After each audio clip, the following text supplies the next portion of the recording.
Okay, so I announced that I was going to be doing a live stream today, but I'm going to answer questions and the big questions. And you asked the big questions. The biggest question is going to be like, what's going to happen after the war? And that's embedded in what we're going to be talking about. So we'll get to that when we get to it. So I put this out in no live stream today. Instead, I will try to answer your hardest questions. What do you have for me? And I put this meme about Putin attempting to pop the balloon that is Ukraine and it popping him. And I showed this because some of the comments here refer to this balloon, but others are talking about like really big questions. If you don't know me, if you've never seen me before, my name is Gerdes. I'm just a professor who is trying to help provide some context in the war in Ukraine. I have at this point 707 videos about the war in Ukraine, and it's only day 530 something, 32 or so. I've been working at this very hard, trying to help you understand. And if you're new to me, please consider subscribing. If you are interested in this and you have an aha somewhere along the way, I'd appreciate a like if something really resonates with you. Okay, let's get into the 92 comments since I posted this last evening. Okay, so just some are just kind of silly, like love it, or this is a hilarious image. Here's a good question. Why are democracies so soft when dealing with dictatorships and authoritarian governments? Our policy of negotiating and using soft power works if dealing with other democracies, but it doesn't deter or prevent one in a democratic countries from doing what they want. Okay, so non-democratic countries is what it was saying. Okay, and that does seem like the case. Like we do seem to approach authoritarian countries sometimes in ways that they just don't respect. Now, with Russia, it's a different story. They're a nuclear armed power. The way you deal with Iran might want to use a little bit more stridency because it's Iran. It's not a nuclear armed Russia. But that is a good question. I think it's because this is the character of the democracy itself is not the character of the authoritarian. And they just tend to approach things like they are. Authoritarians do the same thing. Authoritarians tend to approach everyone like authoritarians do. And I think it's that simple, but it's a little naive because authoritarians just simply don't respect anything but power. Okay, here's the big question. How do you ultimately see all this end? American elections, support, future counteroffensives? And that's a very difficult question. It's the kind of question that, unless you have a crystal ball, you really shouldn't be answering. But I'm going to answer it with where we are right now, as far as we can see at this moment in time and space. Okay, American elections. I don't know what's going to happen with American elections. It could go either way. Support, I think, will largely stay with Ukraine as long as Ukraine shows that it's winning something.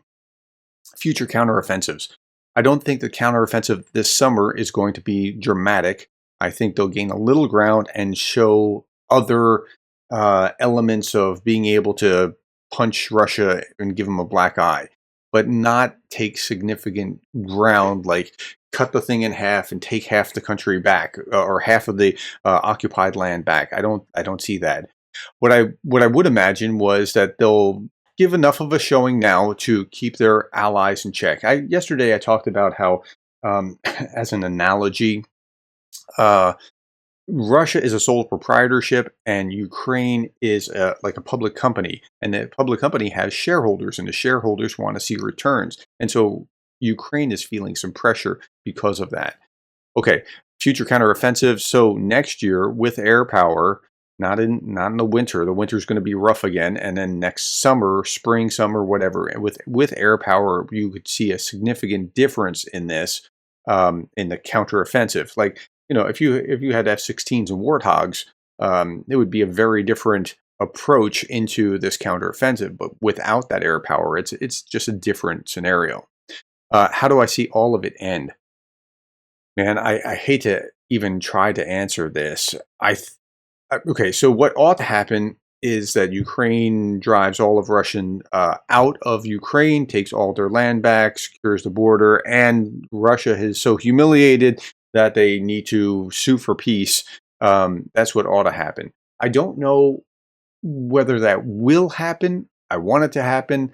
I think that there are going to be powers that will, after a while, try to put pressure for a negotiated peace.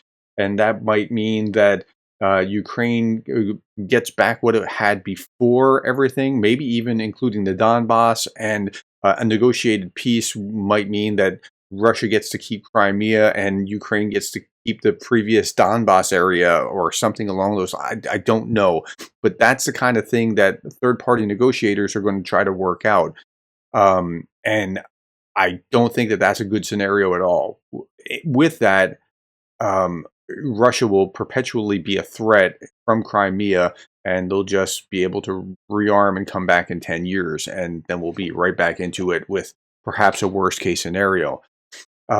Ultimately, when a war in a non-negotiated, and I hear the majority of the scenarios are a negotiated peace.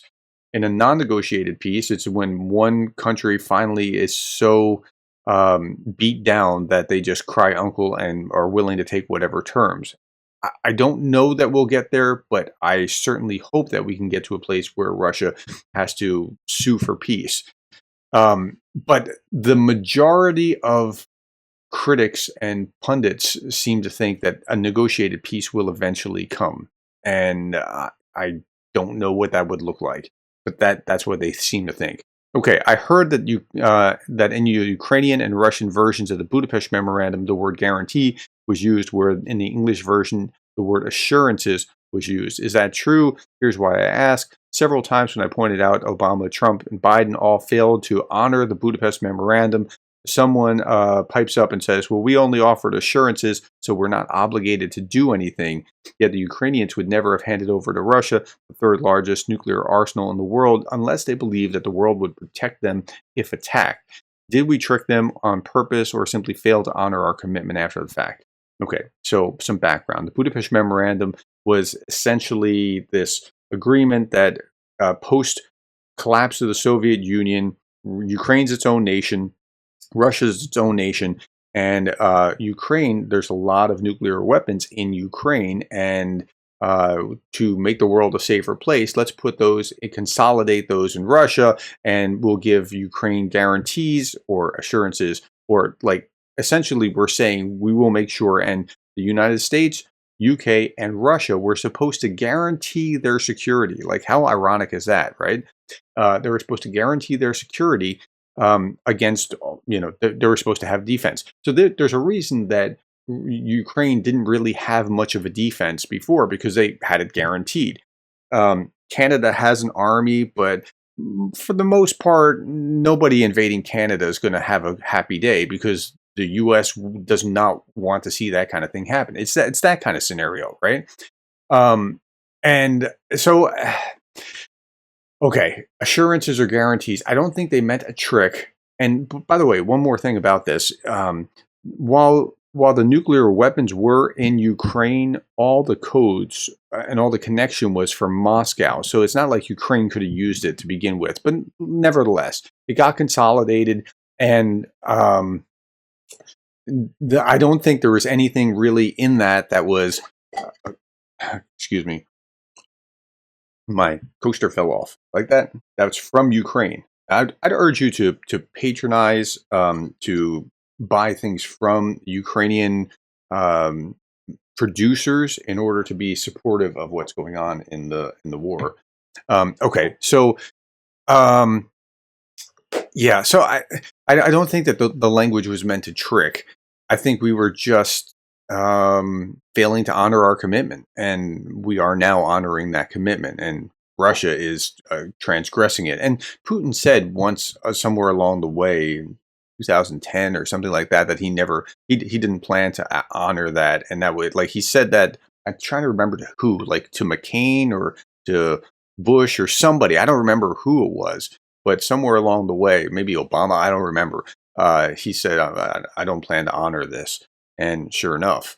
Okay, perhaps S-16s are perfect for gaining air superiority. That should go hand in hand with close air support. The idea is that the U.S. is retiring the A-10 Warthog Why would we not give them a couple of dozen? I think the Warthog would be wonderful in Ukraine. I don't know that it stands alone. I think they work together. Like F-16 it serves a different purpose, and the Warthog getting up close and dirty and just really destroying what's on the ground. Um, so I don't know exactly how that would play out, or why it would or would not. That's above my pay grade, but I would be all in favor of it. I think that would be great for them to have warthogs. Um, Given Russia's apparent willingness to continue mobilizing troops for the meat grinder, how strong is the possibility that Ukraine will eventually just be worn down through manpower attrition? Okay, let me stop there. That is what Putin is hoping. Putin is hoping to and he's willing to destroy. It's kind of like the jealous lover that if I can't have the thing that I want, I'm going to destroy it. I mean, that's where he is right now, and he's in destroy mode.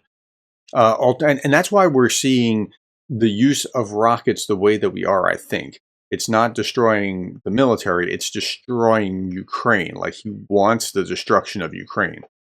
Alternatively, given the current powerlessness of the Russian people to change their leadership, even if they wanted to, is there a body count threshold above which Russia will no longer be able to just keep sending men to the front and admit defeat? Yes, but I wouldn't count on it. It's a very high number, whatever the number is. I think I don't think it's going to be that will cause them to give. I think it'll be other factors, economically and militarily unable to continue to provide the resources in order to feed the war, and not human resources. They don't care about human life in the same way. It's remember that first question about democracies and autocracies. They don't think about human life the same way. It's just a resource that you feed into the chipper. Okay. You observe the number of trolls has diminished since Prigozhin troll farm has been closed. Yeah, it was funny because the week that happened, like all my troll comments, I would have like a normal person saying something from the Russian side here or there, but all my troll comments disappeared. They've eventually started to come back. You'll see a few in here as well. But yeah, that was a really interesting thing to watch. And there are a number of us scratching our heads and behind and back channels talking to each other. I distinctly remember talking to Johnny Pierce about this. Like, have you seen this go? The numbers go down. So yeah, it's a funny phenomenon. How do you feel knowing that gamers with over 2 decades of experience in conquering AI are commanding democratic forces through guidance and strategizing? I don't think that doesn't move me one way or another. I mean, I want them to have like real university education as well, but that's me as a professor talking. I would love to hear your opinion on how relevant is the theory of Heartland by H. Mackinder and the conflict in Ukraine. Thank you. Okay, so if you don't know about the theory of the Heartland is basically whoever controls the Heartland, that's this area, controls the world. Okay, and I think it's an old, somewhat outdated theory, and I don't know enough about it to be able to say definitively. I think there's the Heartland, and then there's the Rimland, and whoever controls the Rimland is actually in better place. And I think that's actually right. And I think that the experience of the British and the having their extending their power out throughout the world, all over the world, is will lend itself to that. The experience of the American, like, why do we have a Navy? We have a Navy to ensure it's not just for bad guys; it's to ensure the smooth traffic of economics, of commerce all over the world. And I think that whoever controls the ocean actually controls the world, and I think that's lends itself more to the Rimland as opposed to the Heartland. But I could be getting it wrong, and if I'm wrong, tell me in the comments. We can sort that out. And you can disagree with me. That's fine. That's why we're here. We're just trying to understand things. Okay. What do you think of the prospects of a rebellion against Russia in the Northern Caucasus, or any Russian revolt in the near future? I don't see a revolt, but I see Putin's grip loosening on countries that were once dominated by Russia and kind of under their thumb, where they're, not showing up or not coming to visit Moscow, or maybe they're going to make Putin wait a little while. And So you're seeing those kinds of signs, but I don't see an outright rebellion. But maybe I'm not seeing something that I should be seeing. What are the policies that you like that make you a Republican? What Democrat policies do I disapprove of? Okay, so if you don't know me, I'm a Republican. I support Ukraine, and I think Ronald Reagan would support Ukraine. I think if you ask yourself the question, when Putin rolled over into Ukraine, what would Reagan do? It's pretty clear, like, which side you should be on.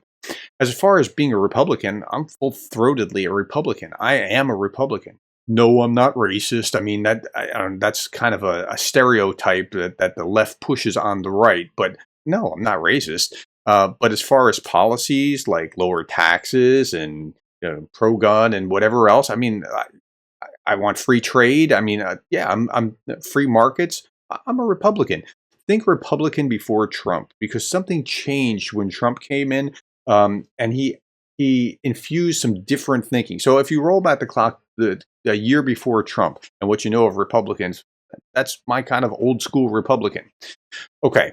By the way, and if you're a Democrat or on the left side of the spectrum and you're here, it doesn't matter. If you support Ukraine, you belong here. So stay here if you support Ukraine. And you'll get a different perspective about Ukraine from somebody who thinks from a different lens but still supports Ukraine. Okay. That should work perfectly with Putin, Lavrov. Okay, so I think this is talking about the meme. Kharkiv tank plant is the origin of the T-34 and still builds tanks after 2014 for exports. Did they relocate the plant? Is it up and running anywhere? Is Ukraine able to produce armored vehicles and tanks itself? Let's go to that last line. Is Ukraine able to produce armored vehicles and tanks itself? Ukraine's capability has grown tremendously throughout the war. In fact, it's just on a steady growth curve, right? Drones and weapons and tanks and not tanks, all kinds of other things. I don't know that they're going to have the capability to produce armored vehicles themselves, but they have incredible capability that is growing. I can't speak to the tank issue, but really what they're able to do is phenomenal. Okay. Sums it up perfectly as referring to the meme. If we look forward and given the case of the present stalemate in the war continuing next year, what could be offered to Russia as a realistic path out of this conflict? What do you think Putin could accept? Okay, so early on they started talking about this with the off-ramps. I don't know that Putin is looking for an off-ramp. I think Putin wants to destroy Ukraine and or take it. I think he would prefer to just take it. But if he can't take it, he's going to destroy as much as he can of Ukraine. But he's not looking for an off-ramp. I mean, he's kind of boxed himself into a position where he said these 4 oblasts are Russia forever. And now to go back on that is not realistic for him. And to cede that to Russia is not realistic for Zelensky. So they're in a place of a kind of a frozen conflict. So there's negotiation strategies. Like there's distributive negotiation and there's integrative negotiation. Distributive negotiation is like there's one pie and you get this slice or do you get that slice, right? I mean, do you get a big one or a little one? And then integrative negotiation is where there's like win-win. So let's say it like this. So in a distributive negotiation, if Russia gets territory, Ukraine loses territory or vice versa, right? And that's where we are, I think. The other type of negotiation is more like if Russia had said, well, we're here to protect our Russian speakers. And so you can take all the Russian speakers that you want, like who volunteer to go to Russia, you're welcome to have them. And if they want to go and you get to keep the land, then both parties could win. That's not where we are. We're in a very clear zero-sum win-lose kind of scenario right now.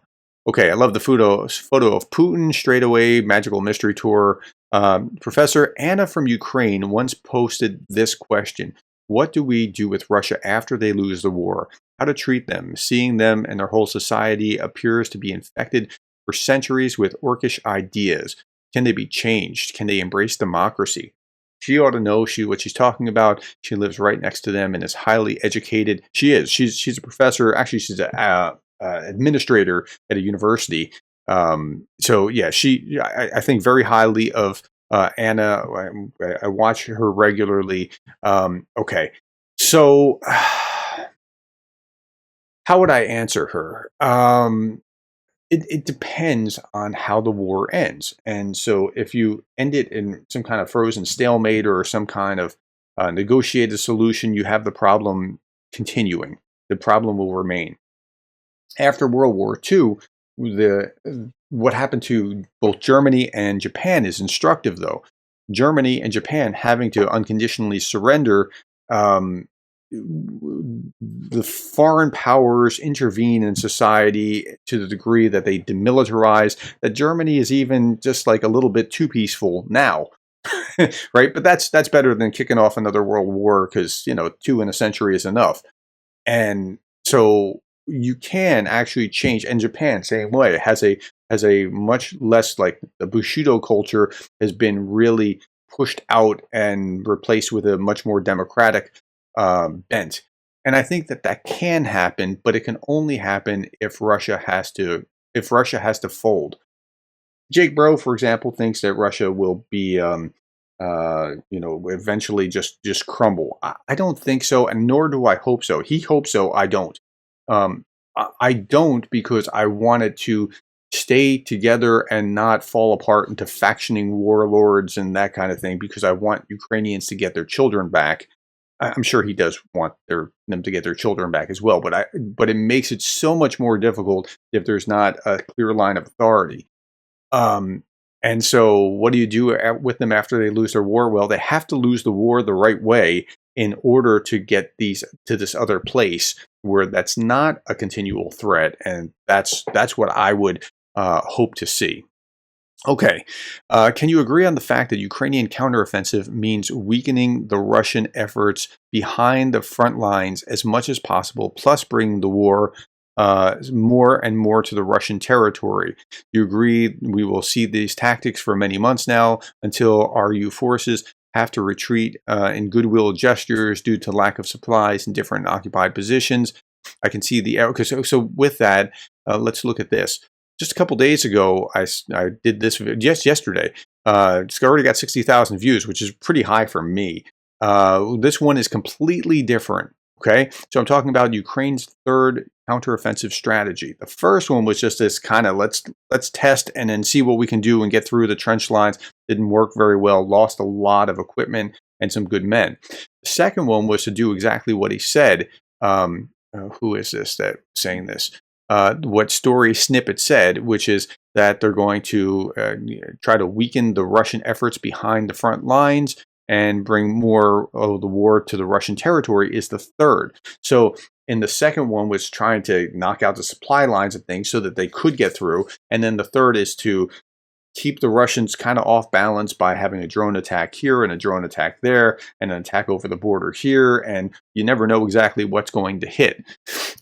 So I'm right there with you. I think, and by the way, and if you have not seen this particular video, this I think is really, really useful for helping you understand what's happening. Okay, let's go back to this. I can see the effort to storm the front by Ukrainians, like so many in Western media try to talk into reality, but I can see how this is taking also slow in Ukraine, undermining the morale of supporters that I've been believed in a fast breakthrough told by them by all these experts. Yeah, they're not going to have like what happened in Kharkiv. That was amazing, right? These months are needed to weaken the Russian rear, bring supplies and weapons to Ukraine, give training and demoralize Russians by showing your country is going down, your country is burning. Well, that's if they can see it, because they can't necessarily see it from where they are. You have not enough equipment to hold the front. You will not survive if you try to hold position X. Okay. Yeah, I mean, I don't disagree with what you're saying, and I've did a video about it already, so you can see that if you have any questions. Okay, before Ukraine enters NATO, they'll need security guarantees. Do you think that that's likely to happen? And if so, what kind of guarantees would that be? And how would this most likely be explained to the people of the Western countries? Okay, before Ukraine enters NATO, they'll need security guarantees. They're trying, there's a model called the porcupine theory. And the porcupine theory is if you just arm a nation so much, even if they don't have alliances, that nobody will want to attack them because, like a porcupine, they're so it's so unpalatable to somebody to attack them. I'm not sure that that's the case with Putin right now, but that was the case like in World War II with with Switzerland. Excuse me. With Switzerland, like Hitler, could have taken Switzerland, but it would have really, really, really, really cost him, and he didn't want to go down that path. Okay, so before Ukraine enters NATO, they'll need security. Yeah, so there are they're working on security guarantees right now, and but I think that so they'll enter NATO.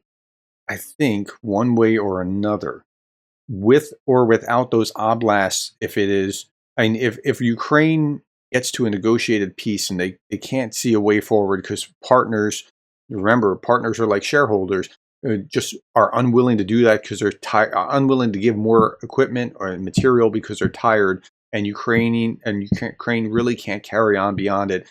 They can, chop off those oblasts and join NATO as a smaller country. I don't think Ukraine has any stomach for doing that, nor would I advocate doing that. I think Ukraine will want to carry on to the end, but they can't enter NATO with. So it's a catch-22. You can't enter NATO while there's a conflict going on, but they would have to sacrifice these oblasts in order to do it. And yeah, I don't see any stomach for that. As for the guarantees, I'm pretty sure they're getting some significant guarantees, and they're working on that even now. Okay, thoughts on the Zaporizhzhia nuclear power plant being compromised? So I don't think it's okay. Let's back up to the dam, the Kakhovka Dam. The leading theory is one of the leading theories. There's a few. Let's scratch the idea that Ukraine shot missiles at it. There's zero evidence of that, even though you get it repeated on the pro-Russian channels. Did Russia do it, and if so, how? One of the leading theories is that the Russians meant to kind of do a small explosion to kind of scare something, and it actually went more south than it was meant to. And if that's the case, I think that was an instructive lesson, maybe an inoculation to prevent them from doing the same thing where they have Zaporizhzhia nuclear power plant wired with explosives. Even so, even if they blew the thing, I don't think it would be as bad as we were not hoping. Hoping is the wrong word. Bad as we were expecting. I was going to say hoping against, and that's not the right way of, like, we're hoping that this does not happen. That we were expecting that it could be. Like, I don't think it'll be that bad, but that's not good. Like, by a long shot, it's not good. But I don't think that the Russians are going to do that. I think they're a little more aware now after the dam. I was initially concerned, like, wow, if they can do this, why wouldn't they do that? And my thinking has reversed a little bit on that. So I'm not my blood pressure has come down significantly about that since, if that helps. Is it true or not that EU plus UK contributions to Ukraine added together totals to an amount about the same as the US contribution? Okay, so I did look that up, and I'm familiar with this. I've tracked it over time, and so here's the contributions from January to May of 2023, and you see the US is far and away the largest contributor. The EU, as the EU, is the next largest, and then different countries doing that. So if you take this plus this and this and this and that and this and this, and you get about the same, similar kind of place. Now, this also is important because those, particularly Republicans who oppose Ukraine, are those that are saying, why are we giving all this money when we have these problems here at home? And it's true, we do have these problems here at home, like with the border, or with crime in the cities, or whatever it is. And so I get the argument, but that doesn't mean that this isn't an important thing that we need to deal with.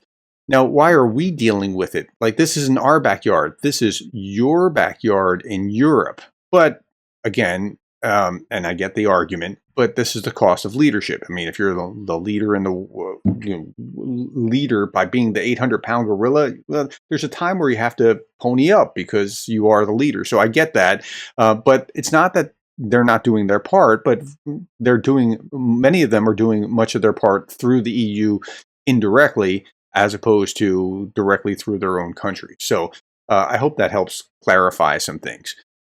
Okay, so that's the EU one. I've been claiming that Crimea has 60 days of water and food. What is your estimate? Okay, I don't have an estimate of that, but what we will talk about is this. Because this was a touchy point for Russia after 2014. Ukraine shut down, how many days of water does Crimea have? I Googled it. Ukraine shut down the canal in 2014, soon after Russia annexed Crimea. Russia restored the flow of water in March 2022 during the Russian invasion of Ukraine. 2015 study found that the canal had been providing 85% of Crimea's water prior to the 2014 shutdown. So, if that's not functioning, that's going to become a significant problem, and they're going to have to be importing water again. Like, you can ship it over, but that's not necessarily the same thing as it's created a headache for the Russians because of the dam that they apparently blew. Okay, so I don't know how long, but I do know that it is a legitimate problem that they have to worry about. Any idea how the arts or simple entertainment is being affected by Putin's war? I'm sure you saw this. Moscow Times might seem humorous and absurd, but the mention of Telegram channel with a register of Russophobes, Ukrainian Nazis, and traitors is worrying. I have a friend who are filmmakers in Russia. Haven't been able to contact them in the last year. I don't know about that particularly. What I do know is this, though, and let me pull this over a little bit so you can see it. It's really amazing, and I would go to this video, this one, how it works. This interview, this guy here is a writer for, I don't know, the New York Times or something, and he watched 7 days worth of nothing but Russian TV, and he was fascinated by how it wasn't just like news offering propaganda, but in the talk shows, in the reality shows, in the soap operas, that Russian propaganda was just filtered through everything. The video is, how does information warfare work in Russia? Maybe I'll pin it below when this is all over, because it's really a fascinating thought that it's just pervasive into everything. Okay. Why is Ukraine able to produce Neptune, domestic anti-ship missile, but not any other long-reaching cruise missile? And why wasn't Neptune stationed on Snake Island in the beginning? In the beginning, it was nobody knew that it was happening until it happened. Like, as I understand, even the Russians didn't know. They were just doing their drills and then got the orders, and it had like 24 hours, 48 hours, something like that, before the invasion. And it was all kept very hush-hush. So they didn't, we knew that the Russians were at the border, but that's about it. So why wasn't it stationed on Snake Island? I don't think that they had time to think through that kind of thing. As far as why they're not able to produce it, their ability to produce has gone up, and not just for something like an anti-ship missile, but for all kinds of things. But again, they have competing priorities that they're trying to work out. What short of a NATO border excursion do you think could cause justifiable grounds for a NATO intervention? I don't mean hypothetical, I mean most likely possibility. Lindsey Graham floated the idea that a nuclear attack in Ukraine would be considered an attack on NATO. Now that seems like a reach, but it could be, because if the nuclear whatever blows over Europe, then it is really affecting NATO. But it seems like a stretch of a position to take. But that seems like, to answer your question, the most likely kind of possibility that the nuclear exchange there could be the catalyst. I think a greater catalyst for NATO intervention would be Russia bringing in more allies, North Korea, or Belarus, North Korea, China, African nations, Islam, something like that. If they could create some kind of coalition against Ukraine. I think that would be a likelier something to kick something off. But I don't think NATO intervention at this point is likely. Again, my blood pressure has come down significantly on that, but it is still possible. And really, the ones that are saber rattling about that are constantly from the pro-Russian side. It's not if you listen to UA tubers, as I call them, the pro-Ukraine YouTubers who are trying to put information out, and then you listen to the Russian side, you'll hear very distinct messages. It's kind of like the differences between what Republicans focus on and what Democrats focus on. Republicans are focused on, well, the number of people spilling over the border, right? And Democrats aren't paying attention to that at all. They're talking about some other issue that's not related to that. So it's almost like we're talking about two different things going on simultaneously. And I think that's a good analogy. Yeah, I'm not sure that that anything here is going to happen anytime soon. My broader point was that it's the pro Russian broadcasters on YouTube that are the ones that are going to say this is going to happen with NATO, or there's going to be nuclear war. UA tubers don't saber rattle like that, and that is deterrence. That's what is being carried in RT and TASS and Pravda and things like that, because it's trying to deter the West. So, okay, if Ukraine loses, global grain majority goes to Russia. Other words, we open more fields in order to prevent food catastrophe? So, yeah, it would be great if farmers would produce their more grain output, but they can't magically do that. And this is a short-run thing where they are doing this. This is only in a short term that it's going to be Ukraine unable to produce. It is going to have a significant effect, but perhaps for a year, maybe a few, but Ukraine will be back to it in a little while. If Putin loses the 2024 election, ha ha ha ha ha, like this little smiley face laughing, yeah, Putin can't lose. We know that. Dmitry Peskov talked about how he'll win 90%. Like, he was bragging, but that shows like just how corrupt the system is. Will the next president of Russia withdraw from Ukraine? I don't think that that's necessarily. So it's such a wild card. It's hard to explain, but I don't think that there's like, who's going to come next? Medvedev come back to presidency again? He's as bad or worse in his rhetoric than Putin. I don't know. It depends on how badly beaten down Russia is, how badly they have destroyed their own economy and ability to function to determine that. So I can't really say, but I don't think there's any taste for that right now. Genuine question. It looks to me as if America is now stalling on Abrams and F-16s as the supply dates are constantly being pushed back. Is there a reason for this? Let me answer the question more broadly. I think Putin has actually done a really good job at deterring the United States and the West from supplying Ukraine with what they need. And I hate to say that, but I think he has. I don't think the Biden administration has been fast enough. I don't think, now again, they're trying to not trip over the World War III line, so I'm going to give them the benefit of the doubt there, but Putin has prevented Ukraine from having the war material that it needed by saying, this is a red line, this is a red line, this is a red line, and then it turns out he was bluffing. So that, I think, is the answer to this question as well as all the others. Pretty sure I can Photoshop in some, yeah, okay, that's about the picture above, true, okay. I wonder how the tactic of Western allies has to change in order to stop these expansive tendencies from the Russian Federation. From history, I understand that imperialistic autocrats have to be actively stopped. That's exactly right. That is the lesson of history, and if we forget that, then we're going to get into World War III. People would ask me, well, why do you care about Ukraine so much? Because it has the potential to kick off World War III if we're not careful. Well, you didn't care about, I don't know, Rwanda. Is it because you're a racist? No, it's because what's happening in Rwanda, and like what's happening in Niger right now, is not likely to kick off World War III. What's happening in Ukraine could. So that's the difference between these. Okay, the tactic and what happened in Rwanda, for the record, was terrible, and I actually was opposed to Kony.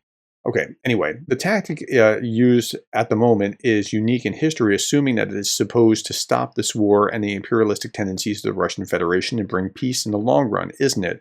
I understand. Well, no, it's not, because this is really balance of power, and that's what they used it with Napoleon, and historically this has been used. But it's okay. Let's keep going. I understand that it needs to be adjusted and balanced regarding the fact that dealing with the biggest nuclear power, and that's really the big difference is the nuclear power.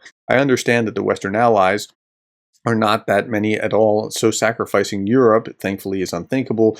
Although, if worst comes to worst, it will be sacrificed, no doubt. I also see the Russian Federation creating numerous allies in Africa. They're really trying.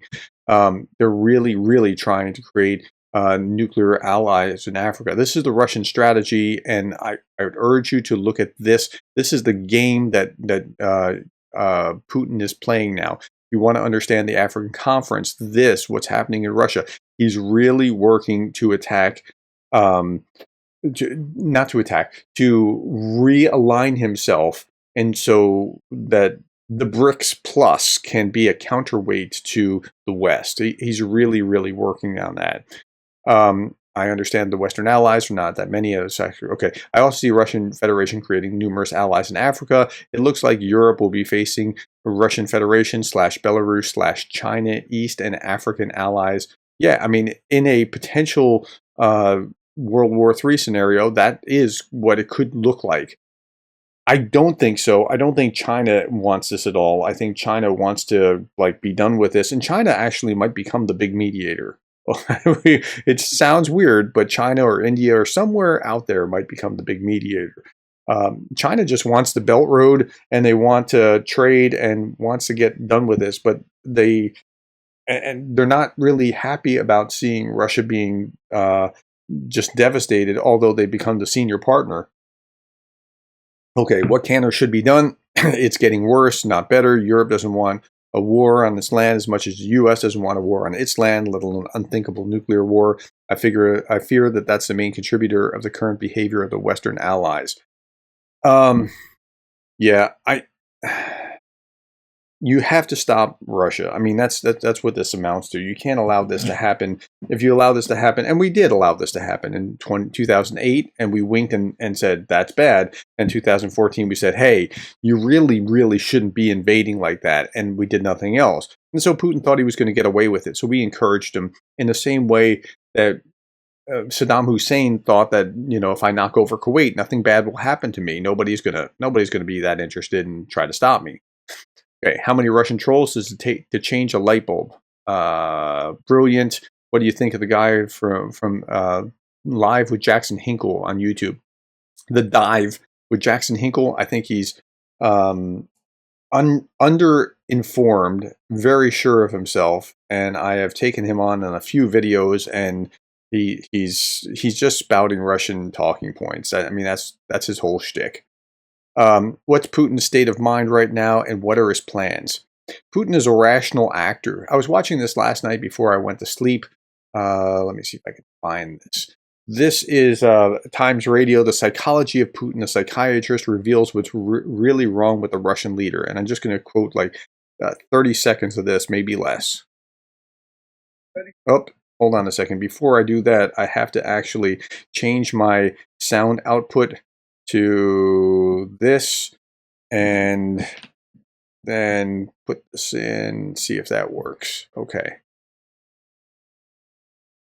So Putin in my profile would characterize him as follows. What I call the 3 R's, which is common to other authoritarian leaders that I've profiled, such as President Xi Jinping of China and Chairman Kim Jong-un of North Korea. Putin is ruthless, he's resilient, and he's very rational.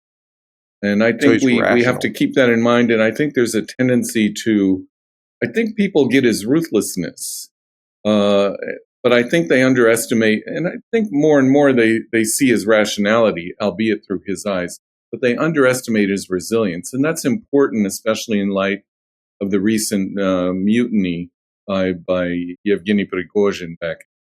A lot of Okay, so that's all I want to show there. He is rational and he's ruthless, and I think we discount his rationality. I think some people want to believe that he's just, psycho and what. I think he's right. He is rational, and he wants to destroy Ukraine, and that's what he's working at. Or the comment on the Russian character, known chaos. They have known chaos or control. They've known chaos. Is NATO afraid to supply enough aid to win because the Ukraine army would be the most powerful in Europe? Okay. Are they afraid of supplying them to make them the most powerful? No, they're trying to make them the most powerful to oppose the Russian threat. I joked when I interviewed Starsky that after this is over, is NATO going to be allowed to join Ukraine? And I said it in reverse intentionally, like NATO will be, or Ukraine will be, the most experienced war-fighting country on the continent of Europe. And I know Russia's in Europe too, so don't say anything in the comments about that. But I mean, as far as within the Western Alliance, it'll be the most experienced. So, but I don't think they're afraid to do that. How do you keep sane with all these horrible stories?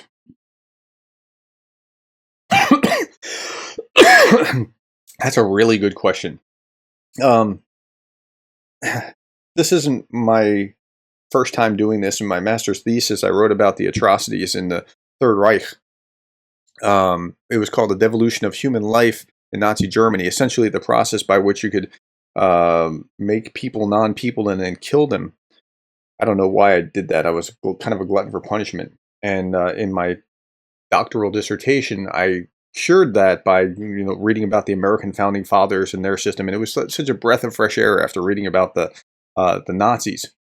I'm sitting in a library. I was a library graduate assistant, which tells you kind of how nerdy I was. I would actually go on Friday. I would schedule myself for Friday and Saturday nights because I could get a lot of work done, which tells you what my social life was like. And I was sitting there reading about some kind of atrocity. If I recall correctly, it was about like experiments where German doctors would inject different dyes into the eyes of Jews, and in order to see if they could change it from brown eye color to blue eye color or stuff. I mean, just like sick stuff, because I mean they were treating them like animals and like they had no feelings or whatever. And I'm sitting there and I'm fooling with a rubber band, and I wrapped it around here and went.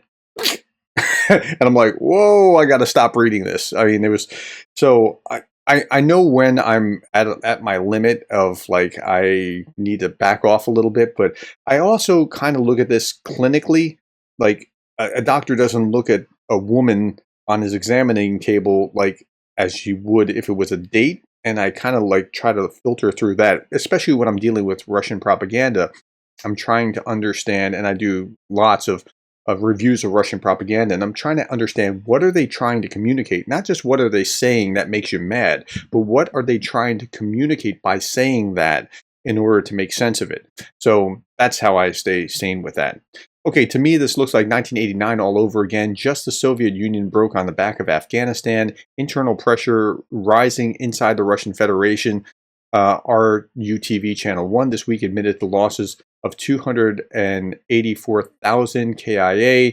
US dollar to ruble hit 1 to 100. Russia's on fire with daily drone attacks in Moscow itself. Video shows RU forces morale at new lows, and soldiers report 40% losses in 2 weeks after arriving at the front line. Inflation as high as 62% may be a reality. Increased fire bombings of recruitment centers. I talked about that in the whole video. Black Sea Fleet is in hiding. Well, they've been hiding since earlier in the war. Will this pressure tear the Russian Federation apart? Oh, Magic 8 Ball, do all signs point to yes? So I think you can't really compare the Afghanistan 1989 exactly to the Russian Federation. One of the things that was happening at the time was that the weight of the Soviet Union was so heavy because the system was terrible.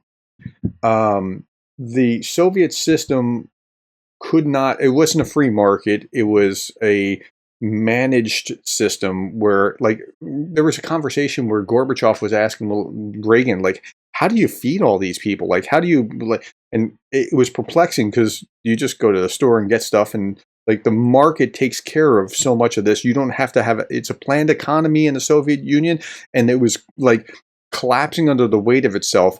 And 10,000 losses in Afghanistan just was extra weight pushing the collapse.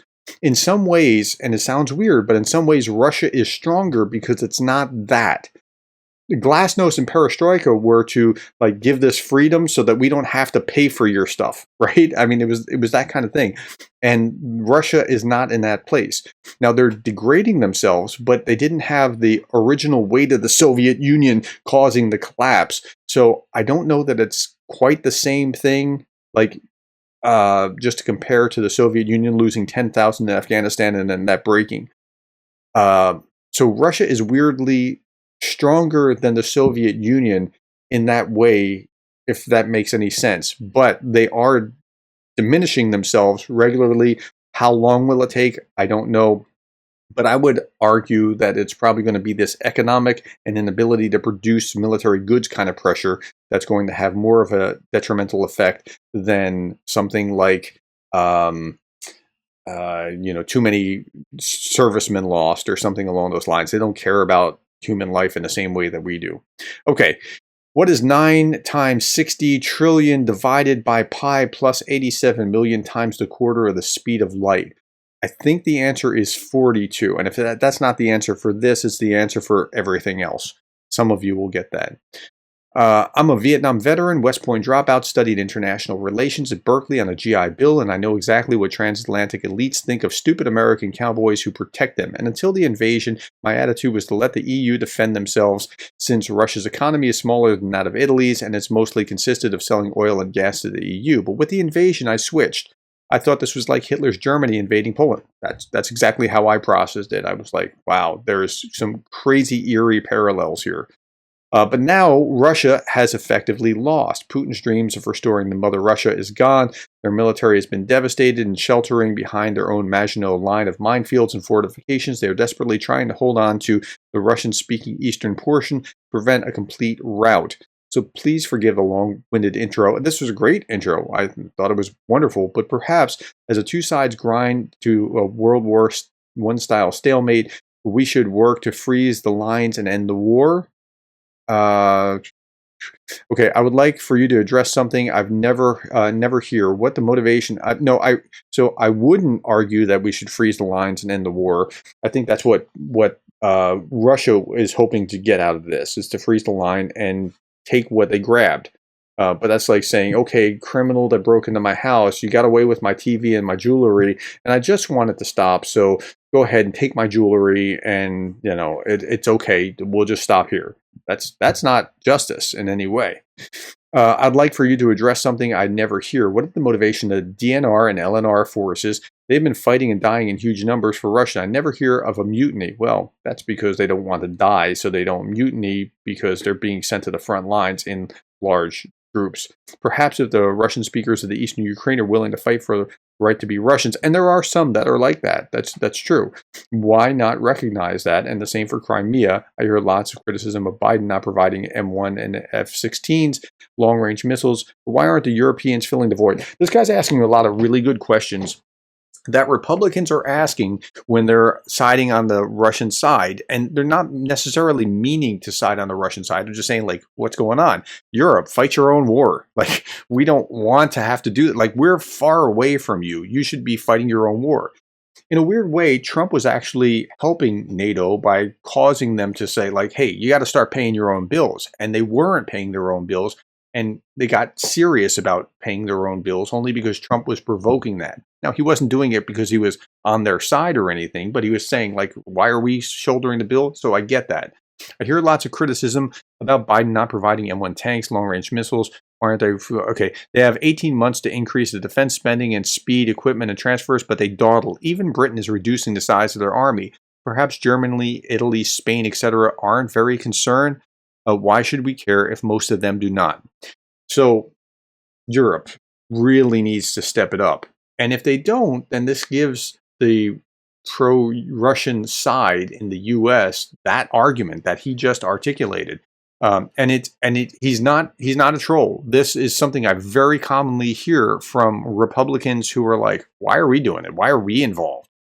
Now, I come down on a different side of that, saying, "Look, this is the price of leadership. You have to be involved." And no, I'm not an interventionalist or internationalist or anything like that. It's just like we enjoy all the perks of freedom and free trade and that kind of thing. Well, this is the cost, and we have to pay the cost. Sorry for being long-winded, but I have to provide context for the question. It was a great question, and this is what a lot of people think, and that's why they're on the other side. It's not necessarily that they're even, for some of these, that they're even pro-Russia. They're just like, why are we responsible for this? And it's a legitimate question that we have to answer. But Ukraine is the one that popped that's talking about the balloon. Do you really believe in what you're saying? Absolutely, 100%. I believe this. I now have 707 videos, I think. I've been doing this a long time. It takes a lot of work, hard work. I mean, this has taken a lot of my time, and it's a lot of hard work. I 100% believe what I'm saying. There's no doubt about that. This balloon doesn't exist anymore. Why would the world allowing this again? Why is the world allowing this again from Russia? That's a good question, and they shouldn't. And if they do allow this, it only gets worse. That's the lesson of history. Why is Europe so entitled and thinks that the U.S. owes them their every demand? Okay. So that's like the other question that we just talked about, the Vietnam veteran that went to West Point, whatever. Okay. And there is a good faction of the population in the United States that's saying, why? I mean, this isn't even our fight. So if it's a regional conflict that doesn't have the ability or potential to kick off World War III, I would tend to agree, but it's not. And it's something that we have to handle much more delicately because of that fact. So somebody else replied, WTF, U.S. is helping its own interest. There's truth in that. It is its own interest to see Russia degraded so it can't do this. It is its own interest because Ukraine is fighting, we're arming them, but there's not U.S. servicemen, there are ex-U.S. servicemen in the fighting in Ukraine that have gone there on their own. But there's not U.S. servicemen fighting under the U.S. flag that are dying and being wounded in this. This is, it sounds terrible, but it's quite a bargain for the amount that we're spending to degrade Russia so that they can't do this again. And yeah. Okay.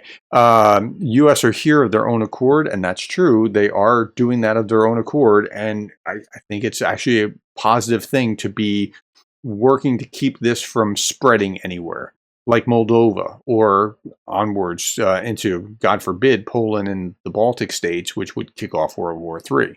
If Germany, Spain, Italy, etc., don't think it's important enough to ramp up military support, why should we Americans care? It's their neighbor, but we have all of them, plus an entire ocean between us and the conflict. Okay, so is this the same guy, James Burke, or is this some? Yeah, it's the same guy, and he's articulating something that I think we need to understand and not just ignore and say, well, he shouldn't say that. No, think about this. I mean, there's a reason that he's saying what he's saying. But it's short-sighted. We do have an entire ocean between us, but the world is smaller than we think, and we can't just ignore what's happening there. And to ignore it is untenable, I think. That's just my view. But as a Vietnam veteran era, I'm extremely leery about fighting other people's wars for them. We're not fighting other people's wars for them. We are arming them so that they can fight their own war. And think about it, like you're a Vietnam vet. Think about how terrible the Vietnamese generally were, or at least the Vietnamese leadership, not necessarily on the ground, but Diem and like they didn't want to fight. Think about Afghanistan. They didn't want to fight. The Ukrainians, they want to fight. Look at the title of my book here. I need ammunition, not a ride, right? That's what Zelensky said. He wants ammunition. Arm them. Give them what they need so that they can take the fight, so they can stop there and not spill out somewhere else. And that's Zelensky's entire argument. Okay. I I should add that I support Ukraine and I think Russia is terrible, but as a Vietnam veteran, okay, we just said that. And when I see France attempting to triangulate between us and Russia for their own profit, I get livid. Both entered world wars.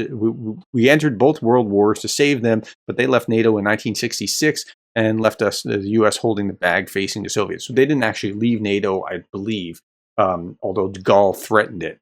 Okay, just call Trump names and everything will be fine. Yes, that didn't work out as planned. That's another legitimate thing that you need to be aware of. So I know a lot of you that are listening to me do not like Trump. Calling Trump names does not help this at all. Calling Trump names where Republicans who are supporting Ukraine, like me, just like, why? Do you hate Trump more than you support Ukraine? Just leave that alone. Just talk about supporting Ukraine. I get that you don't like Trump. You have every right to not like Trump if you don't like Trump. But for those that are perhaps in your favor, work for unity toward supporting Ukraine instead of working to undermine people and chase them away who might be able to help you and add extra pressure on the U.S. government, for example, in my case, an American, to help support Ukraine. Okay, I got to the end of that list. I answered every question that was here, except questions that were not really questions, just talking about the balloon popping. Thank you for your time. Thank you for being the kind of person that cares about Ukraine.